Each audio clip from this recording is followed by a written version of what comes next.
evening and a very warm welcome to The Real Talk. How are you doing? How was your week?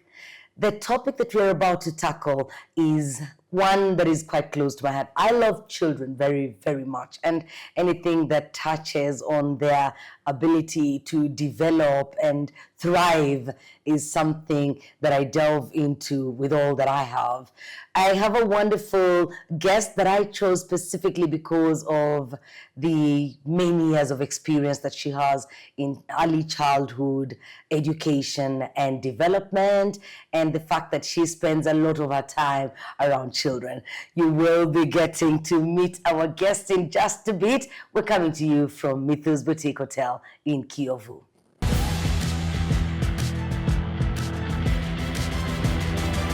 Welcome to the show. Our guest today is Peris Muhugu. We will describe Peris as an educator. Peris, do they call you an educator or an ECD expert? How do you describe yourself? Oh, I describe myself as both because I'm an educator and I'm also an ECD educator. Still doing the same. Meaning I'm an educator specialized in early childhood development and growth. That's lovely. Tell us a bit about yourself so that we, the viewer, myself, we get to know you a little bit. Where were you born? What kind of childhood did you have? And if that is what inspired you to pursue this line. I was born in Mombasa, Kenya. I come from a family of, I'd say, many children, 5 of us. And that's not many. And it was a very nice experience because back in the 90s, life was about having fun, enjoying ourselves, not much restrictions, being kids and being allowed to be kids. Yeah. My mom was a very happy person, a very flexible parent, full of all kind of permissions that you'd ask for. My dad was on the other side, very strict, very demanding for results, academic results. So it was like they were balancing each other. My dad was on the strict side, my mom was the fun parent. And we really enjoyed our childhood. My mom was full of stories. So one thing I loved about my childhood is sitting down and just having a chat with our mom. Oh my goodness. I would describe her as a very funny person. Like she can find fun in anything. Yeah. So we really had a lot of fun when we were young. We would have breakfast on the days that we don't go to school. We would have breakfast. And then after that, we would sit down and talk. Stories. Have stories. Think about the future, how we'll be good, rich people in the future, how we'll develop ourselves, what kind of families we would have. So it was a very nice childhood memory. I can say it was a nice family. That's very interesting. So now you have your own children. Are you a parent or are you close to the kind of parent that your mom was?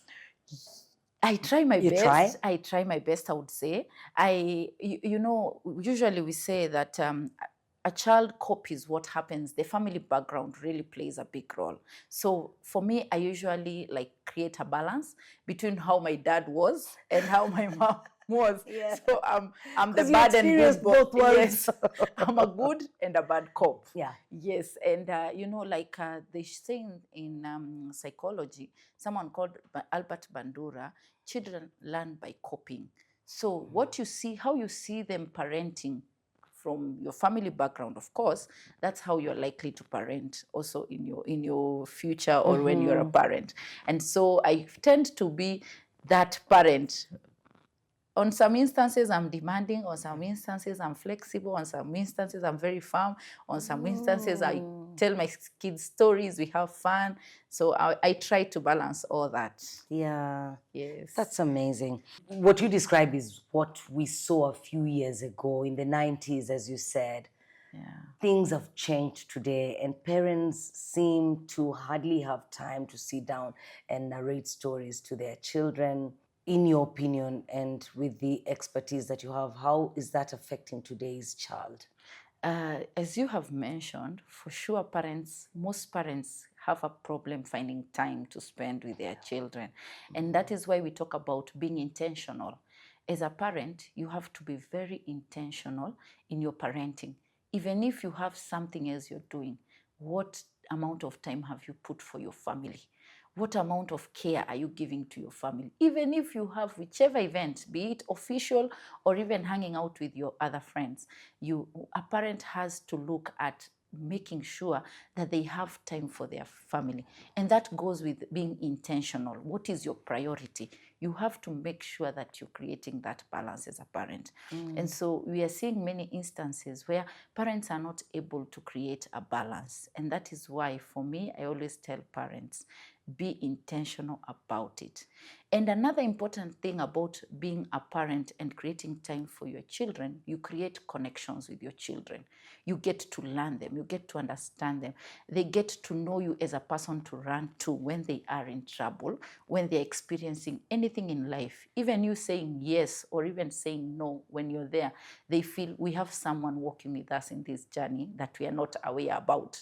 Because most of the times, children are very curious. They don't know. So they ask you, why did that happen? Why are we doing that? Why do I have to take a shower today? Why do I have to brush my teeth in the morning and in the evening?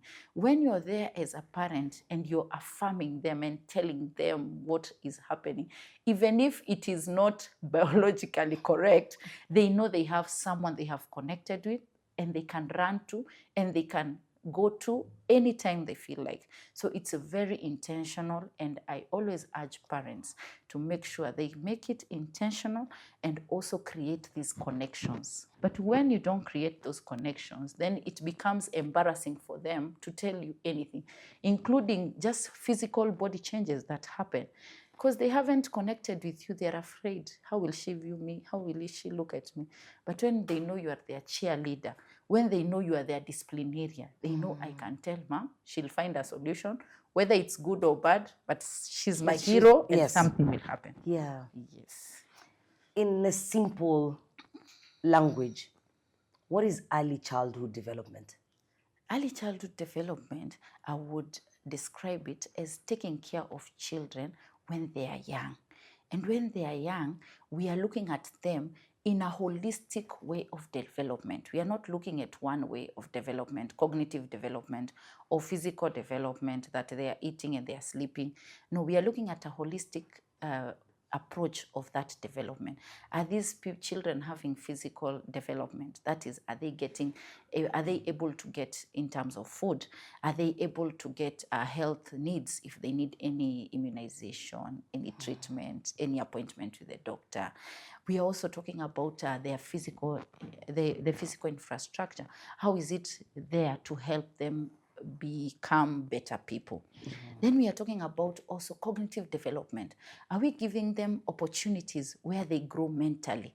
Are we giving them opportunities where they are able to challenge themselves mentally? Even when a child is playing with sand and something in their hand like a scoop, the fact that the child is picking it and putting it somewhere else, they are growing their muscles, and this is physical development we are talking about. And when that child is doing that, the encouragement they are getting from the person who is looking at them or watching them, it either someone will say, no, don't do that, then they get self-esteem goes down. So emotional development is going on there.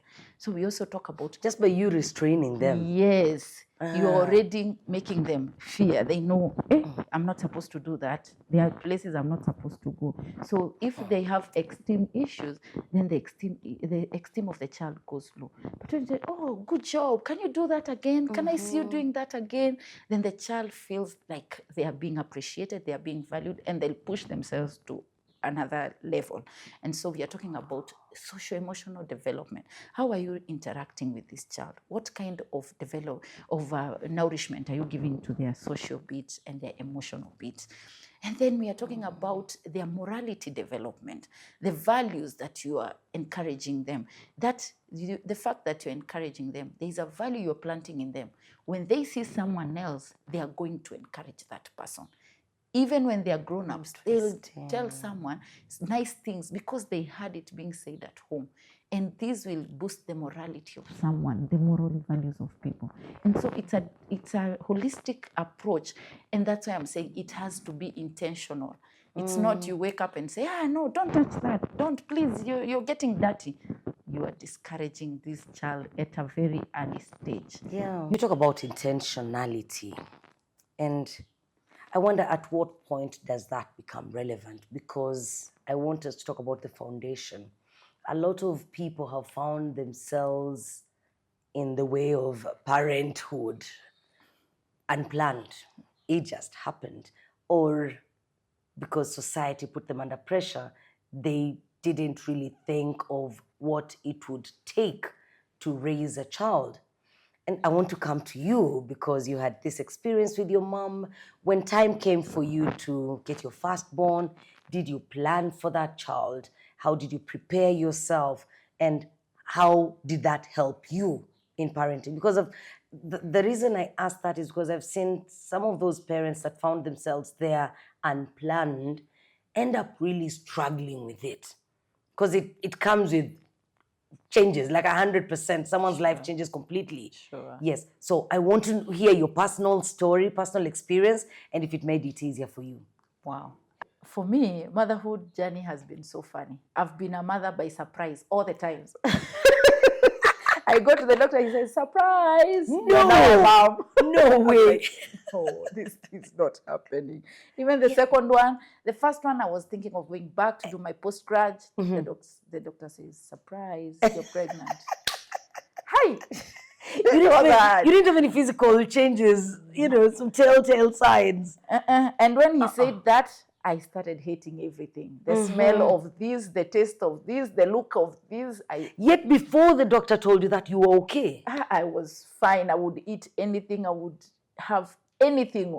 I didn't have a problem. But once the doctor says, surprise, I just, it's like my body just changes. I don't know why. Maybe it's something in my head, like an attitude towards pregnancy, but that's it. So the second born also, I'm thinking of going back to the work industry. Like when you are pregnant, you take a break. Yeah. And so I'm thinking of going back to work, and I've even started doing some few gigs. The doctor says, surprise. So, but about intentionality, I have to mention that once you start accepting, being positive, I talk about being positive all the time. Once you start being positive about that, because the situation has happened, you can't change it. It's about how can I make it better. Now, when you start reasoning from how can I make it better, then the intentions start coming in, and the right intentions. Because remember, whatever you hold, the energy you give it, it's the energy it moves with. If you give it negative energy, it goes with the negative energy. If you give it a positive energy, it goes with the positive energy. So for me and for any parent out there, I know sometimes it is a surprise, but then again, when you give it the positive energy and you start accepting, then you start being intentional. Because when that child is growing, like I've said, they look at us adults as people in a theater, movie theater, and they are an audience and spectators. And they are looking, what is mommy doing? When she's mad, what does she do? If you click, even them, they'll click. Oh, they click. Yes. If you say, even them, they'll start doing that to people. So they're observing us. Taking in everything. Yes, they are observing. And then once they observe and they do it, and then they get to do it many times, then it becomes a habit, which you can't change. So the intentions have to come in, because early childhood is the foundation stage. It is the foundation of adulthood. If you say, I'll come through when they're in teenage, you have lost it. You have to start the first day. The first day you learn that I'm pregnant, you have to start the intentions. The first day the child comes into the world, you have to start the intentions. And that is why I'm saying that it's very important to be positive about it. Try to be as positive as you can, because it has happened. It's not going back. It has happened. It's here with us. The baby will come. The baby will develop. The baby is watching you. And so that's why I'm saying we have to be very intentional about it. Even the things we say, there are things you wouldn't want to say when the kids are there or do. But once they are there, you have to show them how they're supposed to handle situations in life. Even if in your own personal space, you'd want to do it differently. Yes. This is a story that I had with someone just recently, and we're just talking about parenting. And she said there are times when, and I want you to tell me how somebody can deal with a problem like this. There's a child who's maybe a child of somebody that gave me a very bad experience. Let me use myself as an example. I had this man that was probably violent. He had like a lot of negative things about him. And I'm trying to leave him. Then in the process of trying to leave him, I end up pregnant and I am keeping this child. But every time I see this child, I think of their father. And when I think of their father, I struggle to divorce this beautiful child of mine and that man's actions. And not all of us are gifted or, you know, wise enough. Wisdom comes from God. Not all of us are wise enough to separate these two. So a mother or a father who uses that as an excuse to maybe be very negative towards this child, what would you say to them and how would you advise them to deal with it? Because it's a reality. Yeah. Somebody could have been born out as a result of rape. And we imagine the trauma that this mother lives with, but they're also expected to give this child the best of themselves and the best of the world. Yeah. Okay. You see, a child when they come in such a situation, they are very independent. The child is coming into the world. They are a blessing to the caregiver, to the person who's taking the care of them. The person defines the future of that child. And if this child gets a negative vibe, then they are likely to be like that person you don't like. And they will stick with you for the rest of your life. So it is about this parent knowing that the seed I am planting is going to become big one day and bloom. And I will stick with this seed and I will harvest this seed. So, unlike the man that I could chuck, I could dump, exactly. The child is here to stay. Mine forever. Everyone will say, son of Lumbasi. Yes. Daughter of Lumbasi. Whatever happens, it is Lumbasi who has to be there. If they go to prison, you're the one who will be visiting. So the parents have to understand that this is a responsibility the parent is getting. And if you put negative energy to that responsibility, then they are likely to do the same thing their parents did before that. We talk about nature and nurture in child development. There are things that children get from genetics, from their lineage, that kingship they get from it. And then there is also the environment factors that a child gets. Now, the things that they get from genetics, let's say a child is very quiet. They can go to an environment where people tell them, please talk, tell us something. Yeah. They change. They start being people who are talking because they are coming to such an environment. It's a different environment. Yes. So even when the dad was very bad or the mom was very bad, the kind of environment they find, if it continues making them bad, then they get double. They do the double dose. But if they get an environment which is giving them positive vibes, then the child is likely able to show some positive characters because they've seen their mom is nice. This where they go to school, the teachers are nice to them. Their colleagues are nice to them. Their working environment is nice to them. Then people ask, how can you not be negative when we are being positive to you? You know, these conversations that happen. And that's why I always urge parents, have those small conversations with kids, even if you think they don't understand. Talk to them. Make them understand. Just talk to them. They might not understand, but they'll understand the importance of communication. Remember, communication is also a very important value in our current society. Working environment, marriages, anywhere you go, you have to communicate. So this communication that starts with you, with your child, just make it positive. Let them know, even if they don't understand. Just talk to them as they continue. You keep talking so that when they are teenagers, you can talk to them. You are not running around with them with a stick and you look like you're the crazy one. You have started these conversations when they were young. You have started talking to them how to negotiate or how to reinforce something. When they need something, you're talking to them. You're letting them understand the journey, the situation. And then as they continue into adulthood, they can hold conversations with you about their frustrations, their challenges, and all that. Yeah. So it starts down there, and it starts with that. Wow. communication, Amazing. and also accepting positive vibes. Amazing. Yes. You know, in Swahili, there's a saying, he who's not taught by the mother will be taught by the world. And what I get from this conversation with Peris is that as a parent or a guardian, you know, we parent children all the time. Your actions are of great value to a child, and not just present day, but even their future. How you raise them, the lessons that you teach them, the values that you teach them will impact them for life. We hope that you're enjoying this conversation. If you have a question or a comment, please use the hashtag #TheRealTalk so that we can find it. Then both Peris and I will respond to you.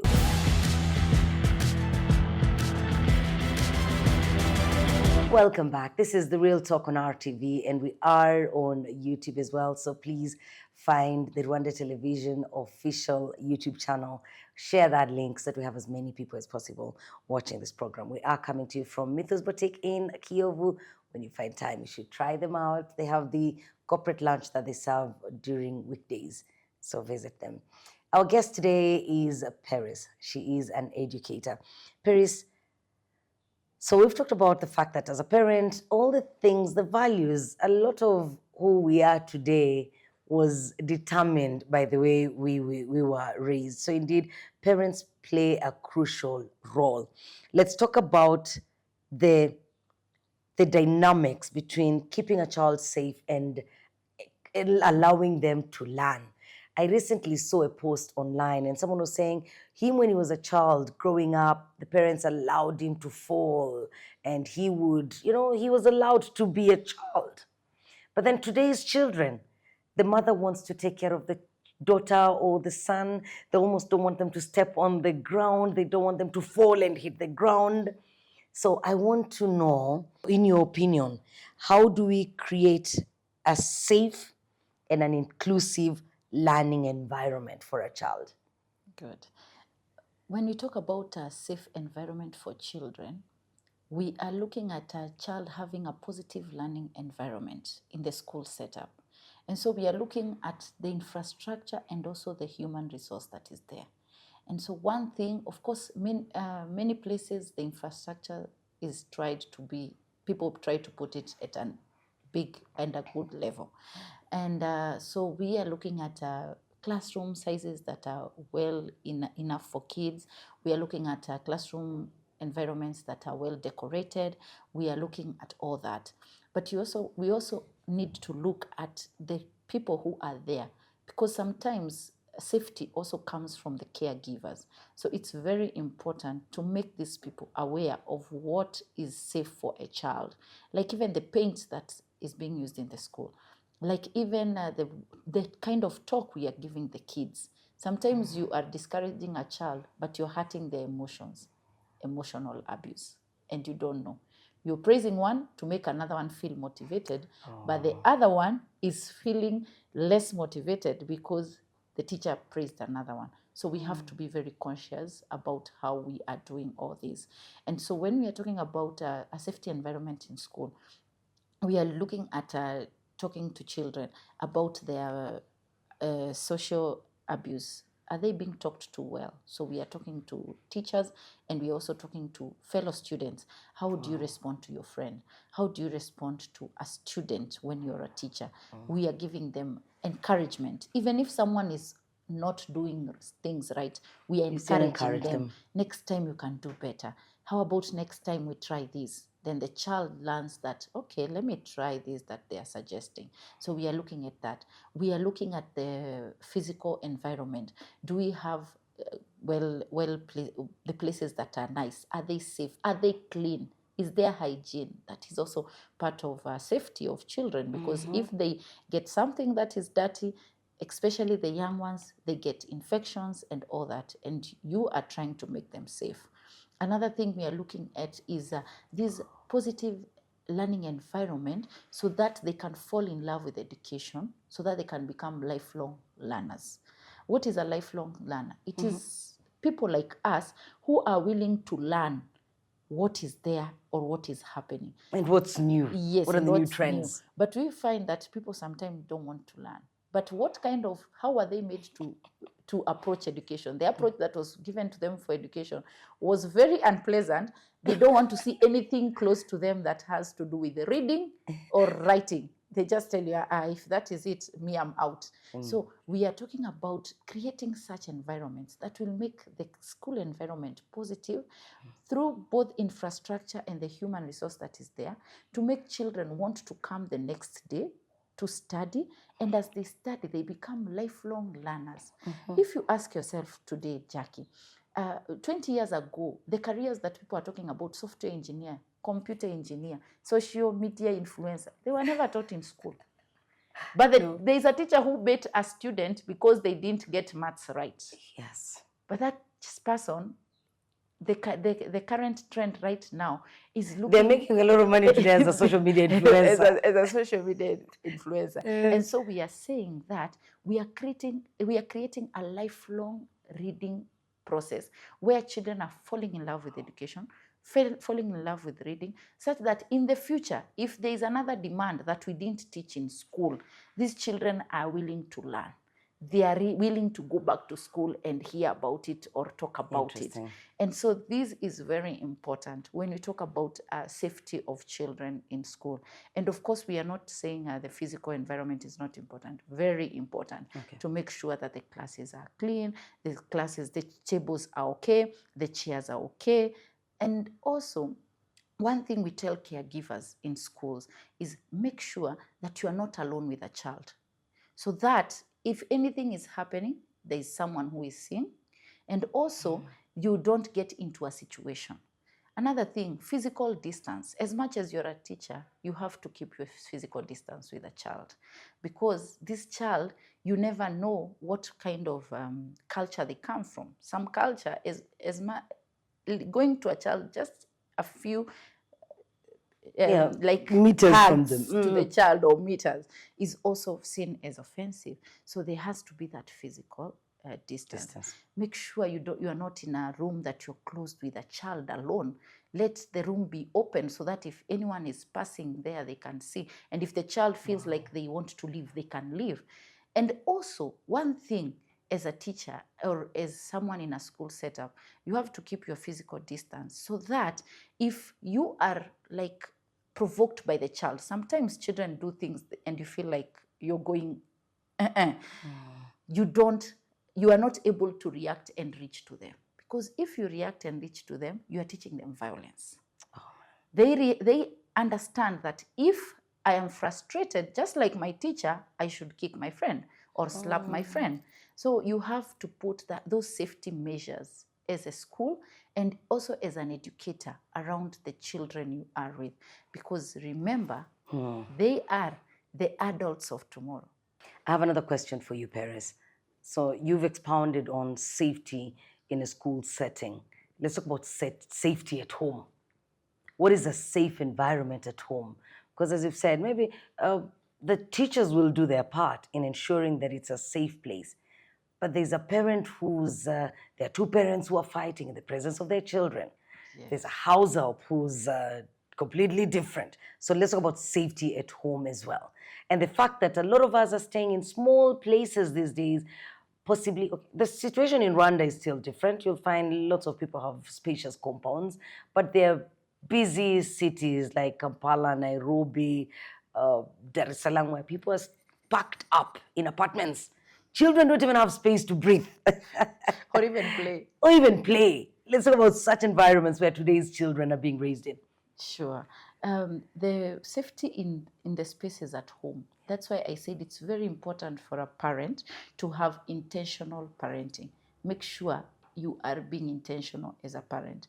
So this means if you're a parent and you're going to rent a place where people are abusing each other, like near a bar and restaurant, you'd rather even go outside the city, because there's something affordable there.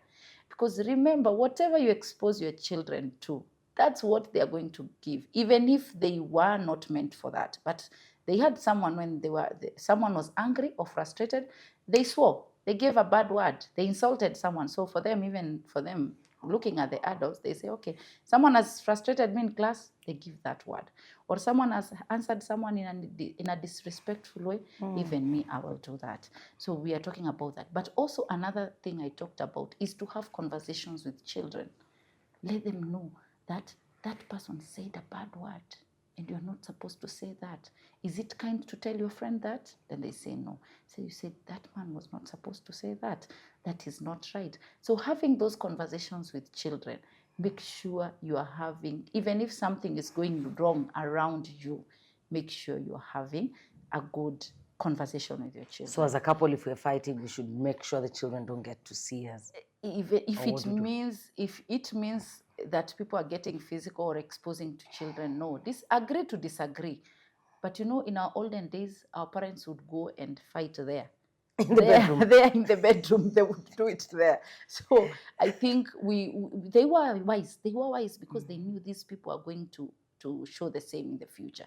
So if we as parents or we as a society, adults, we feel frustrated, there's always that time we say, calm down, relax, go and address the issue maybe later. Yes, you can do it, but it doesn't have to be in the presence of children when they're having their dinner and you're throwing your glass of water because it came when it's dirty. And you're saying, why didn't you clean this glass? No, you can just take it. Okay, say, can you change this glass for me? They change it. And then you go, you say, but why was that glass like that?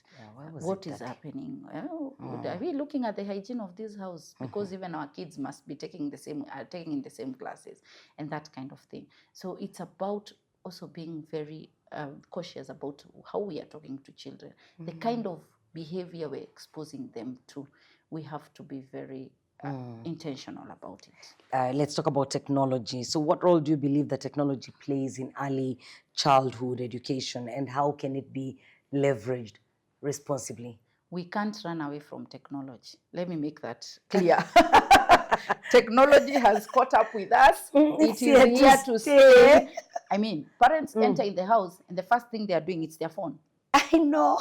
And I've said the children do a lot of copying from the adults. And auntie gets to the house, the first thing they do, it's a phone. Or they're on phone. Hey, okay, so technology... I'm laughing because it's the situation in my house. Exactly. And so technology is not going away. We can't say technology is going away. Technology is not going away.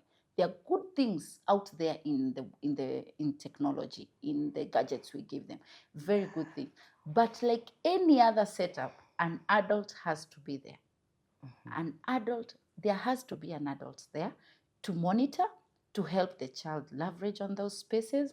But you don't just give your child a phone and you go and lock yourself in your other bedroom.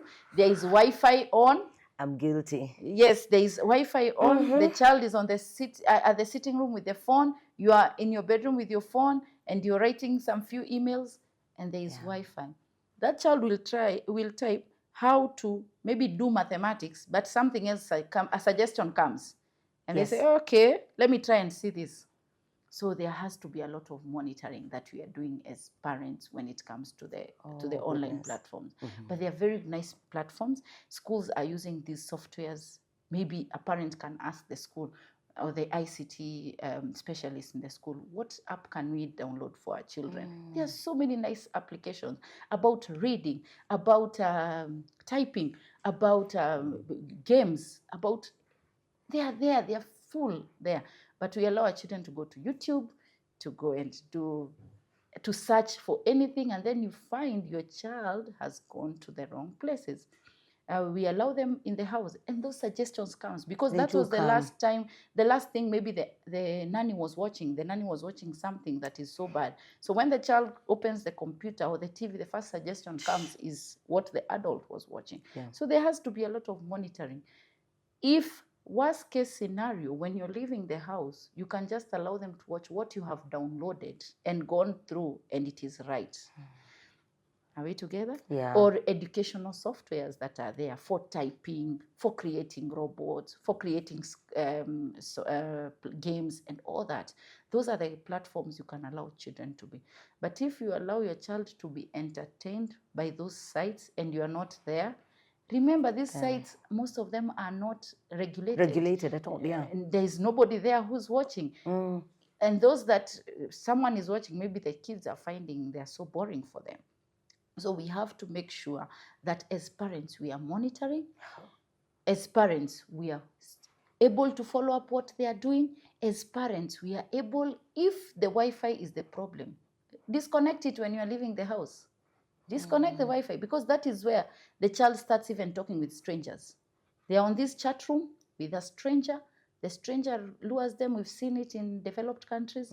A stranger lures a child to a place, does God knows where, or God knows what, and then the parent is coming to realize at that time. So it's very important for the parent to monitor. And if for any reason you see a site that is not nice, you just block it or blacklist it. Go to settings, block it, blacklist it, and the children will no longer see.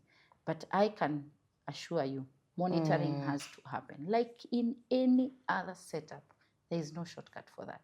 That's why the availability of parents is very important.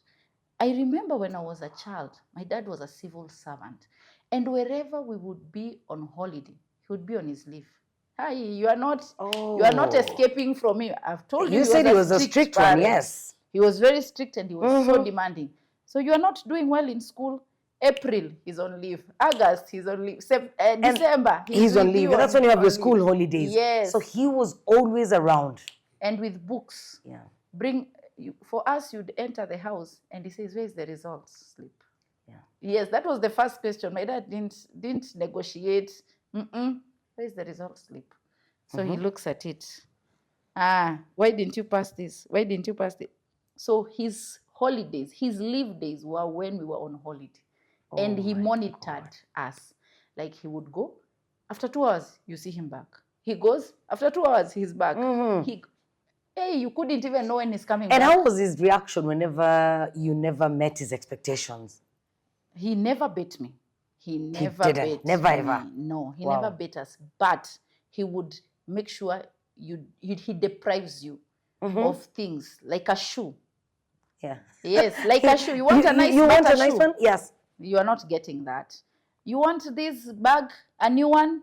You're not getting that. Because you're not performing very well in He tells school. you on condition, you bring me number 1 here, or top 3, you'll get it. If you don't, you're not getting it. So we had to work hard in school. We used to work so hard. Like, I'm telling you, in high school, I was telling people, I don't remember waking after 4:30. I don't remember any day I woke up after 4:30. Because I have to excel. Otherwise, and then my dad, his availability again, he was in Parents Teacher Association. He volunteered himself. Yeah. So after every 2 weeks, he was in that school. Oh my. My friend, you wouldn't. Oh my. You That was wouldn't a bit too much.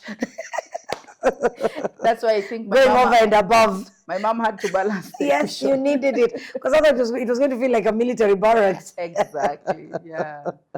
Oh goodness, we're soon looking at 6Qs, but you see now times have changed, and whereas probably it was okay for your parent to be that strict and tough, today's children tend to be different. When you try, in fact, you'll find when you try to be that hard on them, they shut down. They just stop functioning.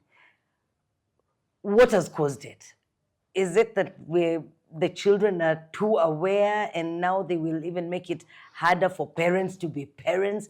What's your observation, Peris? The first thing I've talked about is we are unavailable. Even from when a child is 3 months, we are not there. So they pick those bad characters, I would say, or behaviors. They pick them. Then at 3 years, we are remembering, I'm supposed to be there with my child.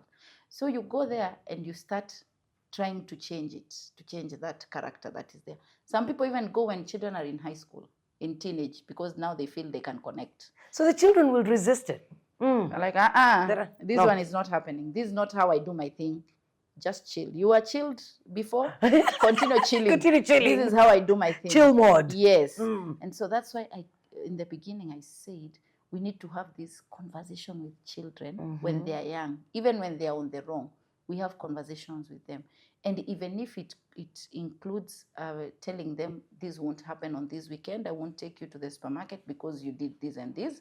It is fine, but have those moments with them. Let them know that you are there as their cheerleader, but also as someone who is watching their behavior. And if it's not good, it doesn't go away. And if it is good, it is cheered and it is motivated. So we have to start these small journeys together. We have to do it. I mean, we're in a society that says we don't beat children nowadays. Yeah. It can't start at 5 years when your child is enrolling in school. It has to start from home. You're having this conversation so that when your child goes to school, it's also easy for the teacher to just talk to your child and the child understands. Otherwise, if your child is used to being caned at home, that's when he hears. Even in school, he will expect this teacher has to beat me for me to sit down. Are we together? Yeah. So that's why I'm saying we are moving at the same pace. All of us should move at the same pace. And that's why we have to start these conversations, these ways of, we call it timeout. In class, we call it timeout. If someone feels frustrated, they go sit somewhere on the seat, just as others are there, and they think about life, they talk with the teacher, they have a conversation. But it can't start in the classroom, and at home you are beating. At home you are beating. In school you are saying nobody should touch my child. Your child, nobody will talk to your child because the child is only used to hearing a cane. That's the language he understands. Then I can understand what they are saying. So it has to start when they are young. We start this conversation. We start these restrictions with them. We teach them. Even themselves, they will know. If I do wrong, Mommy, we want to do this. If I do wrong, Daddy won't do this. Daddy won't allow me to do this. So it has to be something that is starting. Since they are young, create time, be intentional. One question before we look at 6Qs. What innovations or changes would you like to see as we look ahead in the field of early childhood development and protection? Thank you. We have a lot of parents become parents, like you say. They find themselves parents. They don't have an idea what to do. How should I best breastfeed? What milk will I give them? When does weaning start? They don't have an idea. We need a lot of parenting trainings happening, whether it is through support groups or through non-governmental organization. There's a lot of parenting classes that have to happen. When it comes to behavior management, as you're saying, the discipline of the child, there has to be someone who is telling you, you're doing right, continue, keep up. You can add this, you can remove this, you can do this. So we need such courses for parents, parenting trainings and courses. We should not take it for granted that somebody knows how to parent. No. It's not automatic. There is a learning process. Even for our parents, I'm sure they are also learning how now to manage us as adults, because they have to call you and say, hi Jackie, hi Kigali. They have to know how to manage you. So it's a learning process for everyone, and every day parenting trainings have to happen. And we were thinking, when you go across town, you see so many advertisements about this company, that company, that company, but you never see about play is good or reduce the screen time for your child. There is no billboard as such. But if you're entering into the city and you see a big billboard saying reduce the screen time for your children, you'll start thinking that's about a campaign it. idea you've given to some of our viewers. They need to take it out. People will start thinking, what is that advertisement saying? Before they are airing those news, there has to come something that is talking about conscious parenting, intentional parenting. Or if we are talking about play-based learning now, so that we can bring in inclusivity and safe learning environment for children. It has to be somewhere, it has to be shown. We see the importance, people to fall in love also with what they are saying. They become curious. They say, by the way, what are they talking about in that? But there's very little talks about these small things. We are not taking them serious. But those children are the next generation, and we have to invest in them. Wonderful.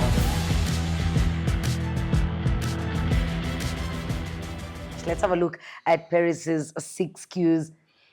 Peris, a quick one. We will just rush through them. What is your favorite hobby? I love cooking when I'm not doing anything. Like I'll go to the kitchen, and especially baking. So I'll try to do some pastry. Wow. I'll do some donuts. I'll do some cake. I'm not good, but it kind of helps me feel like I'm relaxed. And I love dancing also, so some music and dance. Uh-huh. Do you go out clubbing or you dance in your house? Anywhere. I love that. What high school memory makes you smile? Going for a trip, a school trip, School it does trip. not matter. Was it Drama or a Christian or Union Christian thing? Union trip. You just put me in the bus and take me. We are leaving. As long as you live in the compound.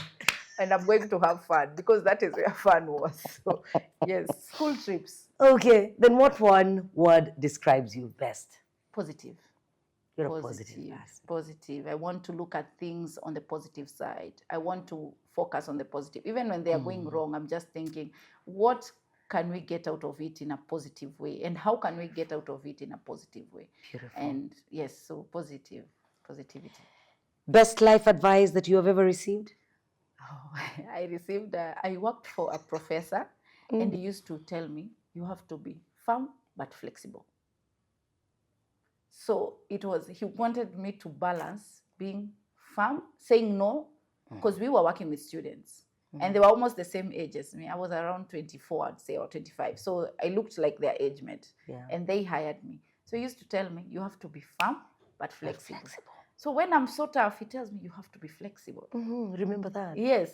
And then when I'm too flexible, he says you have to be firm. So he made me understand that I have to be firm and flexible. And even at my workplaces, I try so hard to be firm and flexible. What do you want to be your legacy? What I'm looking at is children to fall in love with education, for them to be lifelong learners. That is my main goal or drive. So if they love school, they fall in love with education, they love the whole experience. Even if they become older and they decide to pursue a career in music, they are in love with it. Yeah, and you want them to say, Teacher Peris made me fall in love with Yes, this. and I was happy. That to me carries the day. Beautiful. And last but not least, what parenting advice would you give a .com parent? Be available. Be intentional. Be available. Be intentional and connect. You know, some of us are available, but we're on YouTube. Yeah. Mommy is home, but mommy is on YouTube. Daddy is home, but on YouTube. Yes, so connect. Those few minutes you have with them, 1 hour, 2 hours, be there to connect. Have those conversations with them. Let them know. Beautiful. Yes. Thank you so much, Peris. Thank you. It has been a pleasure sitting down with you, and we hope to have you back soon. Sure. We hope that you've enjoyed this conversation on early childhood education and development and parenting. I have loved it so much. If you need any advice, you've got a question or a suggestion, please reach out. The hashtag is #TheRealTalk. We'll be waiting to hear from you. My name is Jackie Lumbasi. It has been a pleasure speaking to Peris, an educator. And we do hope that this conversation will change your life. See you next week. God bless you.